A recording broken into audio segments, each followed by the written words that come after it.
Når du skal ansøge om en kollegiebolig, så er der rigtig mange ting, man skal tage højde for. For eksempel så findes der kollegier, som kun tager imod ansøgninger fra studerende på bestemte uddannelser, eller som har optjent x antal ECTS-point. På kbhkollegia.dk der har vi blandt andet samlet en liste under hvert kollegie over, hvad deres ansøgningskrav er. Nogle kollegier har ventelister, men rigtig mange kollegier melder ud, når der er et ledigt værelse, og så er ansøgningsprocessen, at man blandt andet afleverer en motiveret ansøgning.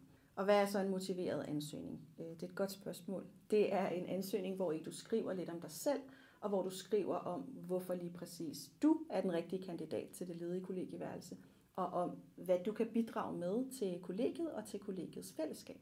Under hvert kollegie på vores side har vi samlet de ansøgningskrav, hvert kollegie har, så du nemt får overblik og kan bruge din tid på at udforme din ansøgning. Hvis du fortsat er lidt usikker på, hvad en motiveret ansøgning indebærer, så har vi lavet en guide til, hvordan man skriver en god motiveret ansøgning.